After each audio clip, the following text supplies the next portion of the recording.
So hey guys, welcome back to another video. आज की video में मैं आपको एक different type of training method के बारे में बताने जा रहा हूँ, जो कि शायद आपने सुना हो शायद ना सुना हो, लेकिन एक ट्रेनिंग मेथड है जिससे मसल ग्रोथ का जो है रेट थोड़ा इंक्रीज हो सकता है, यानी कि आपका जो मसल ग्रोथ है थोड़ा फास्टर रेट पे हो सकता है। इस मेथड का नाम है न्यूक्लियर ओवरलोड ट्रेनिंग। अब इस मेथड को डिस्कस करने से पहले मैं कुछ चीजें बता दूं जो कि इस मेथड को परफॉर्म करने के लिए इम्पोर्टेंट है। जैसे कि ये वर्कआउट उन लोगों के लिए है जो कि एक पर्टिकुलर टाइम के लिए 1 साल या 1.5 साल 2 साल के लिए जिम कर रहे हैं और सीरियसली जिम कर रहे हैं। ये मतलब नहीं है कि महीने में एक बार जा रहे हैं या फिर हफ्ते में एक बार जा रहे हैं, पर्टिकुलरली रूटीन के साथ एक जिम कर रहे हैं, डाइट फॉलो कर रहे हैं और सीरियसली कर रहे हैं। साथ ही साथ इस वीडियो में मैं कुछ और भी क्वेश्चंस के आंसर दूंगा, जैसे कि हमारी बॉडी में मसल ग्रोथ कैसे होता है। दूसरा ये कि जब हम एक पर्टिकुलर टाइम स्पैन के बाद वापसी ट्रेनिंग शुरू करते हैं, जैसे कि अभी कोरोना का टाइम चल रहा है, बहुत सारे लोग जिम्स नहीं जा पा रहे हैं, लेकिन जब वो वापसी जिम खुलने के बाद ट्रेनिंग शुरू करेंगे तो उनका जो मसल लॉस है वो जल्दी रिकवर हो जाएगा इन कंपैरेटिवली जितना टाइम उनको स्टार्टिंग में लगा था बिल्ड करने के लिए। ऐसा क्यों होता है? और तीसरी कि जब भी हम बिगनर होते हैं तो हमारी मसल ग्रोथ ज्यादा होती है, और जैसे जैसे हमारा टाइम स्पैन यानी कि एक पर्टिकुलर टाइम के लिए जब हम कर लेते हैं तो हमारी मसल ग्रोथ स्टॉप हो जाती है या स्लो हो जाती है। इन 3 क्वेश्चंस के आंसर दूंगा। सो अगर आप वीडियो देखना चाहते हैं या तो आप इस वीडियो को फुल देखिए या इस वीडियो को आप स्टार्टिंग में ही बंद कर दीजिए, क्योंकि मैं नहीं चाहता कि आप यहाँ से हाफ नॉलेज गेन करके जाए और किसी और को जब बता रहे हो तो उसे भी हाफ नॉलेज मिले। या तो फुल देखिए या फिर स्टार्टिंग में ही बंद कर दीजिए। चलो फिर शुरू करते हैं। सो न्यूक्लियर ओवरलोड ट्रेनिंग बेसिकली एक टाइप ऑफ ट्रेनिंग है जिसमें हम कोई भी एक मसल ग्रुप को पकड़ लेते हैं, चाहे वो बाइसेप हो ट्राइसेप हो, किसी भी एक मसल ग्रुप को पकड़ लेते हैं और उस पर्टिकुलर मसल ग्रुप को हम over a time period of 30 days यानी कि 1 महीने के लिए उसे ट्रेन करते हैं कॉन्टिन्यूसली। कोई छुट्टी नहीं लेते। फॉर एग्जाम्पल संडेज को छुट्टी ले ली तो ऐसा नहीं होता, उसमें कोई छुट्टी नहीं लेते, उसको हम कॉन्टिन्यूसली ट्रेन करते हैं। यानी कि अगर आप 1 घंटा जिम कर रहे हैं या फिर कोई भी वर्कआउट कर रहे हैं तो हम उस पर्टिकुलर मसल जिसको हम टारगेट कर रहे हैं उसको ट्रेन करेंगे उस 1 घंटे के लिए, और किसी मसल को ट्रेन नहीं करते हैं। इस ट्रेनिंग का ये मानना है कि जब हम उस मसल ग्रुप को कॉन्टिन्यूसली ट्रेन कर रहे होते हैं तो क्या होता है कि हमारे मसल सेल्स जो है उस मसल ग्रुप के अंदर मसल सेल्स जो है क्या होता है कि उसके अंदर न्यूक्लियाई का अमाउंट बढ़ जाता है, जिसकी वजह से जो है हमारी मसल ग्रोथ जो है वो ज्यादा होती है। तो अभी आप लोग ये सोच रहे होंगे कि हम ऐसे कैसे किसी भी मसल ग्रुप को 1 महीने के लिए कॉन्टिन्यूसली ट्रेन कर सकते हैं, इंजरी नहीं हो सकती क्या?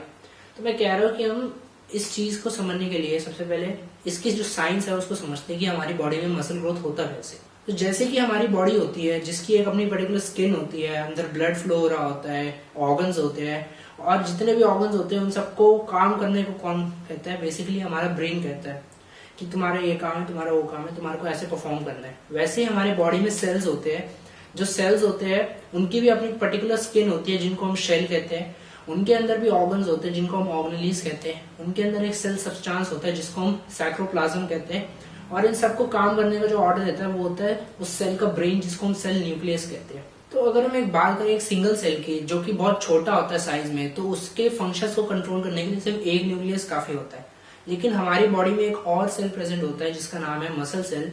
मसल सेल क्या होता है? इन छोटे सेल्स के कंपैरेटिवली में बहुत बड़ा होता है इन साइज। जैसे ये मसल सेल्स होता है उसके भी फंक्शंस होते हैं अपने, लेकिन क्या होता है कि ये बहुत बड़ा साइज होता है इसका, तो इसको ना सिर्फ एक अकेला ब्रेन कंट्रोल नहीं कर सकता, यानी कि एक अकेला न्यूक्लियस कंट्रोल नहीं कर सकता। तो क्या होता है कि इसके अंदर बहुत सारे छोटे छोटे सेल्स प्रेजेंट होते हैं, यानी कि बहुत सारे न्यूक्लियस प्रेजेंट होते हैं जो कि इस मसल सेल के फंक्शन को कंट्रोल करते हैं। अगर समझ नहीं आता तो इसको एक एग्जाम्पल से लेते हैं कि जैसे कि एक बड़ा बिजनेस होता है, उसके अंदर छोटे छोटे डिपार्टमेंट्स होते हैं जो कि कंट्रोल करते हैं, जिसकी वजह से वो बिजनेस चलता है। वैसे ही हमारे मसल सेल को अगर हम उस बिजनेस से कंपेयर करें तो हमारे मसल सेल के अंदर भी छोटे छोटे डिपार्टमेंट्स हैं जो कि अपना अपना काम करते हैं, जिसकी वजह से जो है मसल सेल एक तरीके से फंक्शन करता है। तो जब भी हम ट्रेनिंग करते हैं तो क्या होता है कि हमारे मसल सेल जो है थोड़े से इंजर्ड हो जाते हैं, यानी कि छोटी सी इंजरी हो जाती है उसमें। तो क्या होता है कि ये जो सेल होते हैं उनका काम होता है उसको रिपेयर करना, और जब हम रेगुलर ट्रेनिंग करते रहते हैं तो क्या होता है कि सेल उनको रिपेयर करता है और उसकी वजह से जो है धीरे धीरे ग्रोथ होती रहती है उस मसल सेल की। लेकिन एक पर्टिकुलर टाइम आता है 1 साल का 2 साल की ट्रेनिंग, जब हम कॉन्टिन्यूसली सीरियसली ट्रेनिंग करते हैं 1 साल 2 साल, तो उसके बाद जो है मसल ग्रोथ जो है वो स्लो हो जाती है या फिर स्टॉप हो जाती है। अब इस चीज के 2 रीजन है। पहला रीजन ये कि एक तो हमारे मसल सेल्स को जो है उस छोटी छोटी इंजरीज की आदत हो चुकी है, समझ नहीं आया? फॉर एग्जाम्पल अगर हम बात करें कि जब हम छोटे होते हैं 1 साल के 2 साल के, तो जब हमारे को, या फिर 5 साल के ले लो, तो जब भी हमारे को छोटी सी भी कोई इंजरी होती है तो हम रोने लग जाते हैं। कोई भी छोटा सा कट लग गया, कुछ भी लग गया तो हम रोने लग जाते हैं। वेरे जैसे हम बड़े हो जाते हैं, 20 साल के हो गए, 25 साल के हो गए, तो क्या होता है कि हमारे को जब वो छोटा सा कट है वो इतना इफेक्ट नहीं करता, उतना दर्द नहीं देता जितना हमारे को छोटे होने पे देता था। तो वैसे ही जब हम ट्रेनिंग जब शुरू करते हैं, अपनी पहली वर्कआउट करने जाते हैं, तो हमारे को जो है मसल सेल्स को इंजरी होती है। लेकिन हम धीरे धीरे जब उस चीज के आदी हो जाते हैं ना, तो हमारे मसल सेल्स भी उस इंजरी के आदी हो जाते हैं। एक तरीके से वो उस इंजरी को अडेप्ट कर लेते हैं, उनको अब उस छोटी इंजरी से इतना फर्क नहीं पड़ रहा होता। और दूसरी चीज जो कि मसल ग्रोथ में वो आती है, एक तरीके से रुकावट डालती है, वो है सेल सब्सटेंस। अब क्या होता है कि जैसे जैसे मसल ग्रोथ होती रहती है, सेल सब्सटेंस तो मसल ग्रोथ कर रहा है, लेकिन एक पर्टिकुलर टाइम आता है कि जो सेल है उसके पास इतना सेल सब्सटेंस होता ही नहीं कि वो और मसल ग्रोथ कर सके। तो इस तरीके से क्या होता है कि जो है मसल ग्रोथ रुक जाती है या धीरे धीरे हो रही होती है। फिर क्या होता है कि जो मसल सेल्स है उसके पास में एक और सेल प्रेजेंट होते हैं जिनका नाम होता है सैटेलाइट सेल, जो कि मसल सेल की हेल्प करते हैं ग्रोथ करने में।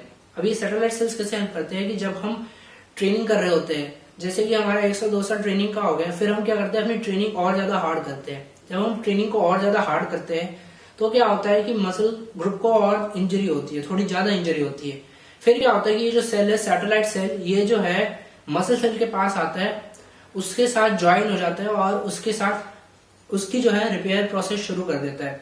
यानी कि जो मसल इंजरी उसे हुई है, अब वो जो है सैटेलाइट सेल की हेल्प से रिपेयर होगी। तो सैटेलाइट सेल क्या करता है, बेसिकली अपना न्यूक्लिया दे देता है, यानी कि अपना ब्रेन दे देता है, और अपना सेल सब्सटेंस भी दे देता है। तो जब वो अपना ब्रेन देता है, तो वो ब्रेन जो है उस सेल सब्सटेंस को यूज करके मसल को रिपेयर करने में हेल्प करता है। इस तरीके से मसल का रिपेयर होता है। तो धीरे धीरे क्या होता है कि स्टार्टिंग में एक सैटेलाइट सेल ने अपना न्यूक्लिया डोनेट करा, फिर 2 ने करा, ऐसे करते करते बहुत सारे अमाउंट ऑफ सैटेलाइट सेल्स के न्यूक्लिया जो है वो उस मसल सेल के अंदर आ जाते हैं और उस मसल सेल का ग्रोथ होता है। सो गाइस, अभी आप सोच रहे होंगे कि ये जो मसल ग्रोथ मैंने बताया, इसका न्यूक्लियर ओवरलोड प्रिंसिपल से क्या रिलेशन है। दोस्तों, इसका डायरेक्ट रिलेशन है। डायरेक्ट रिलेशन कैसे है कि जैसे मैंने मसल ग्रोथ में बताया कि हम जब ट्रेन करते हैं, मसल को थोड़ा सा इंजरी होता है, न्यूक्लियर सेल सब्सटेंस सप्लाई करता है, उसकी वजह से रिकवरी होता है।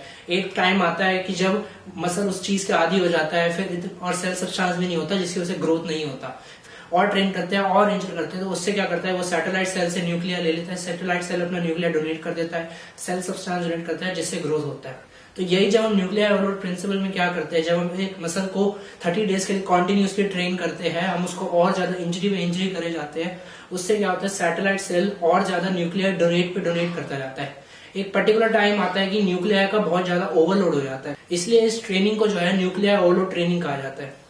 न्यूक्लियर ओवरलोड ट्रेनिंग करने के बाद जो दूसरा फेज आता है, इंपॉर्टेंट फेज जो है, वो है रेस्ट पीरियड। रेस्ट पीरियड का मतलब ये है कि हमारे को 1 से 2 हफ्ते का मिनिमम रेस्ट लेना होता है। जैसे कि मैंने कहा था कि जब हम ट्रेन करते हैं तो मसल सेल्स जो है इंजर्ड होते हैं, और कंटिन्यू ट्रेनिंग करने से क्या होता है, वो उस इंजरी को अडेप्ट कर लेते हैं, यानी कि एक तरीके से उसके आदी हो जाते हैं। तो फिर उनको और ज्यादा ट्रेनिंग करके और ज्यादा इंजर्ड करना पड़ता है। तो वैसे ही जैसे हम रेस्ट पीरियड लेते हैं, तो वैसे जो हमारे मसल सेल्स है वो उस रेस्ट पीरियड के भी आदी हो जाते हैं, यानी कि उसको एक तरीके से अडेप्ट कर लेते हैं, जिसकी वजह से हमारी मसल जो है वापसी सेंसिटिव हो जाती है। और फिर जब हम वापसी ट्रेनिंग शुरू करते हैं 2 हफ्ते के बाद, तो उससे क्या होता है कि हम वापसी उस मसल को इजीली इंजर कर सकते हैं। इंजर करने के बाद वापसी जो सेल सब्सटेंस है वो उसकी ग्रोथ में हेल्प करेगा। सो इस तरीके से जो है न्यूक्लियर ओवरलोड ट्रेनिंग जो है वो आपकी मसल ग्रोथ में हेल्प कर सकती है। सो अब आते हैं दूसरे क्वेश्चन के ऊपर, जो कि था कि जब भी हम एक पर्टिकुलर अमाउंट ऑफ टाइम के लिए ट्रेनिंग छोड़ देते हैं, जैसे कि स्टार्टिंग में आता कि कोरोना चल रहा है तो जिम्स बंद है, लोगों की ट्रेनिंग छूटी हुई है, तो वो जब वापसी ट्रेनिंग शुरू करते हैं अपनी after a period of time, तो उनका मसल जो लॉस हुआ होता है इस पीरियड में, वो ज्यादा जल्दी रिकवर क्यों हो जाता है। इसका आंसर ये है कि जैसे मैंने मसल ग्रोथ में बताया था कि इंजरीज होती है, सेल जो है अपना सेल सब्सटेंस रिलीज करता है, जिसकी वजह से वो रिकवरी हो जाती है। तो जब भी हम अपनी ट्रेनिंग छोड़ते हैं तो क्या होता है, सबसे पहले तो इस सेल सब्सटेंस का लॉस होता है, जिसकी वजह से हमारा मसल लॉस होता है। लेकिन बड़ी बात यह है कि सेल सब्सटेंस तो चला गया, लेकिन सेल न्यूक्लियर जो कि हमने सैटेलाइट सेल से लिया था, वो अभी भी वहीं पे मसल सेल्स के अंदर है। मसल सेल्स के अंदर का ये मतलब है कि जब भी हम वापसी ट्रेनिंग शुरू करेंगे तो सेल न्यूक्लियर ऑलरेडी हमारे पास एक्सेस में पड़ा है। एक्सेस में यानी कि ज्यादा पड़ा है। ज्यादा पड़ा है तो इसका ये मतलब है कि जब भी हम वापसी अपना वर्कआउट शुरू करेंगे, अपनी ट्रेनिंग शुरू करेंगे, तो उससे क्या होगा कि वो सेल न्यूक्लियर बहुत ज्यादा सेल न्यूक्लिया होने की वजह से क्या होगा, बहुत ज्यादा अमाउंट में सेल सब्सटेंस रिलीज होगा, जिसकी वजह से क्या होगा कि मसल का रिकवरी और ग्रोथ जो है फास्टर रेट पे होता है। इसी वजह से जब भी हम ट्रेनिंग छोड़ देते हैं और उसके बाद वापसी शुरू करते हैं तो क्या होता है कि मसल का जो ग्रोथ है वो ज्यादा जल्दी होता है। अब आप कुछ लोग सोच रहे होंगे कि ये सेल न्यूक्लिया भी तो निकल सकता है, सेल सब्सटेंस ही क्यों लॉस हुआ, सेल न्यूक्लिया का लॉस क्यों नहीं हुआ? उस सेल न्यूक्लिया का लॉस भी होता है, लेकिन उसके लॉस को जो है अप्रोक्सीमेटली सालों लग जाते हैं उसके लॉस होने में। यानी कि अगर आप सालों के लिए ट्रेनिंग छोड़ देंगे तो आपका जो है आपको और टाइम लगेगा अपनी मसल को ग्रो करने में, लेकिन अगर आप कुछ महीने की बात है तो जो है रिकवरी ज्यादा जल्दी हो जाएगी। सो जो तीसरा क्वेश्चन है कि जो बिगनर्स है वो कंसिस्टेंट ट्रेनिंग से ज्यादा जल्दी मसल बिल्ड कर लेते हैं इन कंपैरेटिवली टू एथलीट्स या फिर जो प्रोफेशनल्स है जो कि बहुत ज्यादा टाइम से वर्कआउट कर रहे हो। इसका रीजन जो है वो मसल ग्रोथ प्रिंसिपल में ही छुपा हुआ है कि जब भी हम ट्रेन करते हैं तो क्या होता है कि हमारी मसल सेल्स जो है थोड़ी सी इंजर्ड हो जाती है, जिसकी वजह से वो जो सेल्स अंदर प्रेजेंट होते हैं वो क्या होता है सेल सब्सटेंस रिलीज करते हैं, जिसकी वजह से रिकवरी होता है और ग्रोथ होता है। तो स्टार्टिंग में क्या होता है कि हमारी मसल सेल्स को जो है इंजरी ज्यादा होती है, इंजरी ज्यादा होने की वजह से सेल सब्सटेंस ज्यादा रिलीज होते हैं और जो है ज्यादा ग्रोथ होती है। वेरेस जब एक पर्टिकुलर टाइम पीरियड तक हम ट्रेनिंग कर लेते तो मसल सेल जो है वो क्या होता है कि उन छोटी छोटी इंजरीज को जो है एक तरीके से आदी बन जाता है, अडेप्ट हो जाता है, और फिर क्या है उसको अगर हमें और ग्रोथ करनी है तो हमारे को उसको और ज्यादा ट्रेन करना पड़ेगा ताकि और इंजरी हो और जो है ग्रोथ हो सके। तो इसलिए क्या होता है कि बिगनर्स जो है जिनके मसल सेल्स में इंजरी आसानी से हो जाती है, इसकी वजह से उनकी ग्रोथ भी आसानी से होती है। वेरेस जो प्रोफेशनल एथलीट्स होती है उनकी मसल सेल्स में इंजरी इतनी आसानी से नहीं होती, जिसकी वजह से उनकी ग्रोथ भी इतनी आसानी से नहीं होती। सो मैं होप करता हूँ कि आपको न्यूक्लियर ओवरलोड ट्रेनिंग के बारे में अच्छे से इन्फॉर्मेशन मिल चुकी हो। अगर आपको वीडियो अच्छी लगी है तो वीडियो को लाइक करें, इंस्टाग्राम पे सपोर्ट कर सकते हैं, कमेंट करें कि कौन से नेक्स्ट टॉपिक पे आप वीडियो देखना चाहते हैं, और चैनल को सब्सक्राइब करें। मैं आपका दोस्त नवाज अदेवा चलता हूँ। Take care, bye.